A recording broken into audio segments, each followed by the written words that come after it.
All right, hello. Welcome to the first lesson of this new unit. It is 6.1 Graphing Linear Equations, and the I can statement is right here. It's 8.ee.8. I can solve systems of equations by graphing. A lot of this lesson is set up in a way that is review for you, so this shouldn't be new. Again, it's just building off of what we've been doing the entire semester and adding one more little thing to it. So, let's get started. Some vocab, graphing from an equation. So linear equations, they're often written in slope-intercept form, or y equals mx plus b, where m represents the slope and b represents the y-intercept. Remember, the y-intercept is the point where that line cuts through the y-axis. So if we have a coordinate plane that is an xy plane, and maybe this is our line. The y-intercept would be right there, the point where it crosses the y-axis. So how we draw a graph written in slope-intercept form is to first plot the y-intercept,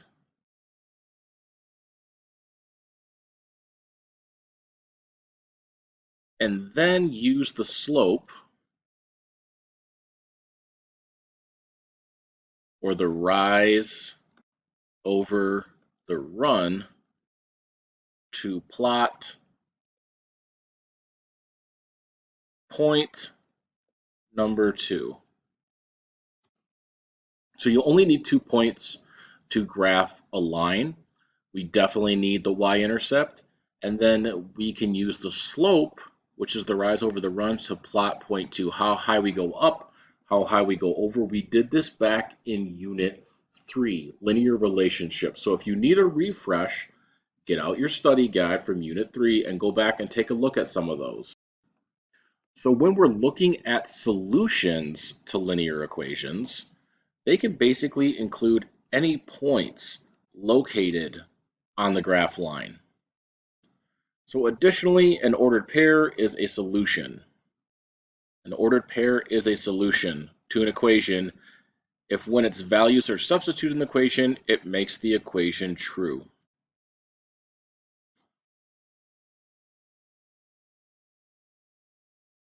So for this lesson, I would like us to practice graphing the line again. I know that we all struggle with graphing at times.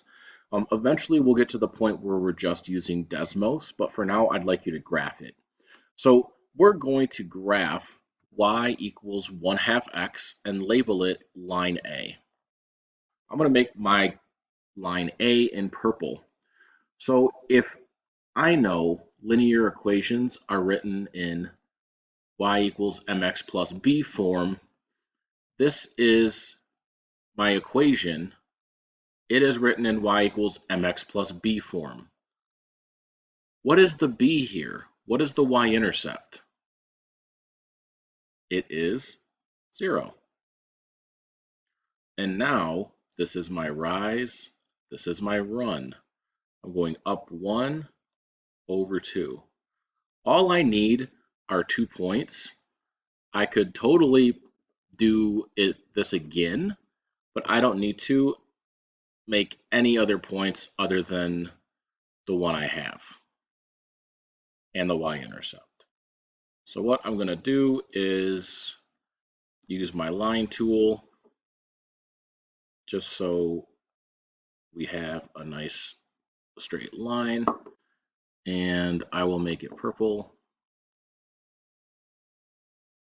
and maybe make it a little bit thicker so we can see it. There we go. And as always, if you want to, add those arrows at the end of the line. And this is line A. Line B, I'll do in blue. We have y equals negative x plus 3. So my y-intercept is 3.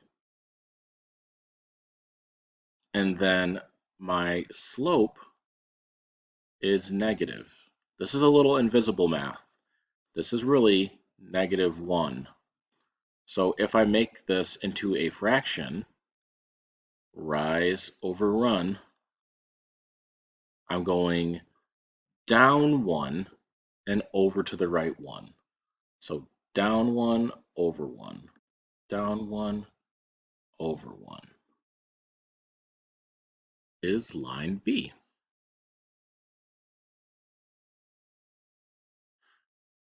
Line C is going to be in green, and it is y equals -3.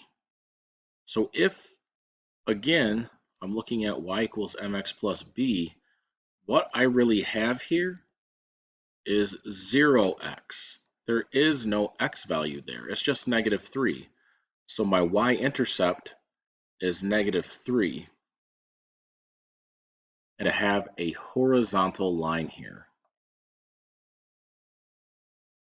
Now I have all three lines graphed, line A, B, and C, and I'm asked a couple of questions. So number 4 says, is 6, 3 a solution to the equation in A?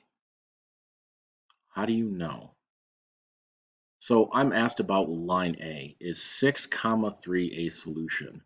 Remember that all ordered pairs are written x, y. So I'm going to locate 6, 3. Is that a solution?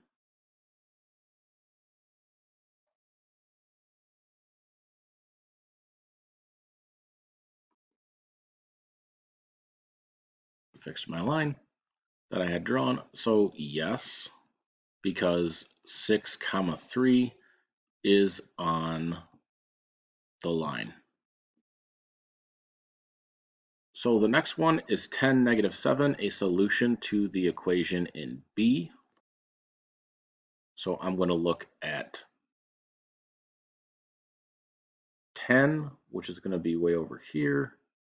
-7 is going to be way down there. You know, it might be. So I can't really tell on this graph. But what I can do is take these 2 points, my x and y, and substitute them into my line B to see if they work. In other words, I'll have -7 equals -10, that was my x, plus 3. So does -7 equal -7? Yes. So it is a solution. You can either check graphically if the line has that point on it, or if that point can be substituted into the equation to make this equation true. What about number 6? Give a solution to the equation in C that you can see from the graph. Right, there are infinitely many. Because this is a horizontal line here, you could pick -7, -3, -2, -3, 0, -3, 6, -3. Any of these would work. So I'm just going to write 0, -3, and then give a solution to the equation in A that you cannot see on the graph. You have something different than me, but what I picked was the point 40, 20. X is 40, it's way over here, and that Y is 20, way up there somewhere. But if you substitute 40 in for X and 20 in for Y, we can see that this does in fact make a true statement. So this would be a solution to A. Let's take a look at another example. Charlotte is given the equation 3x minus 4y equals 12. She needs to create a graph of the equation, but isn't sure how, so she's only familiar with graphing from slope-intercept form. Devise a plan to help Charlotte graph the equation in the space below and then draw your graph line. So again, here is the equation that we're giving, but we want it to look like y equals mx plus b, or we need to isolate our y variable by itself. Now we did this last unit when we were isolating the x variable. We only had x's, or we only had one variable. Now we have two, but it's not any more difficult than what we did with one. What we'll need to do is solve the equation for y. Give it a shot. If you wanted to rewrite it in slope-intercept form, you definitely could. The first step would be moving the x variable to the other side of our equation.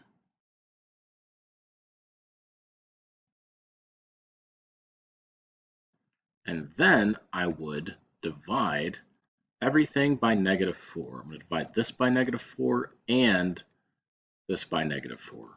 So I wind up getting y equals 3/4 x minus 3.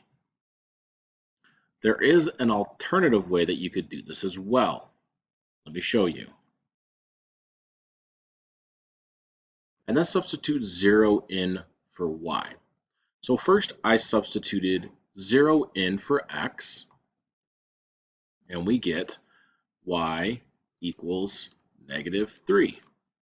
So the solution here is when x is 0, y is -3. The other way is to sub 0 into y. So I'm substituting 0 in, and I get x equals 4. So when x is 4, y is 0. So 4, 0 is my other point. You might find that doing this is easier than changing your original equation into slope-intercept form. Both will get you the same result. Your 2 points might not be the same, but the result of the line should be the exact same thing. Because if we look at this equation, our y-intercept is -3, and our slope is 3/4. So I'm going to go 1, 2, 3 up, and 1, 2, 3, 4 over. I get the same exact line. So for 9, 10, and 11, work on graphing these lines in whichever way you feel best fit. I'm going to show you option 1, where the equations are changed into slope-intercept form, and then I'm going to show you what the 2 points are if we substitute 0 in for x first, and then substitute 0 in for y. So take a moment, try 9, 10, 11, and graph it on your own. So here's what your 3 lines should look like when graphed. Now, if you look here at number 10, if you did this second method with the x equals 0 and y equals 0, this might have been difficult to graph 3/2 x or 1.5, because you're sort of picking a random point here. So when I graph line E, I actually use this method, the slope-intercept form. In general, I prefer converting my equations into slope-intercept form, but again, this is more of a player's choice thing. So looking at number 12, which line has a solution of 2, 0? How do you know? So remember, these are always written in x, y. So when x is 2, y is 0, we're right there. What line is that a solution for? Well, that is line F. And the point lies on that line. What about number 13? Which above has a solution of 15, 3? We don't have 15, 3 graphed here. So we need to do a bit of work. What is the solution of 15, 3? So if you did it correctly, you would see that line D has the solution of 15, 3. How do we know? Well, I just started off with the 3 equations given. In this case, it was the first one. but I took line D's equation and I substituted in 15 and 3 into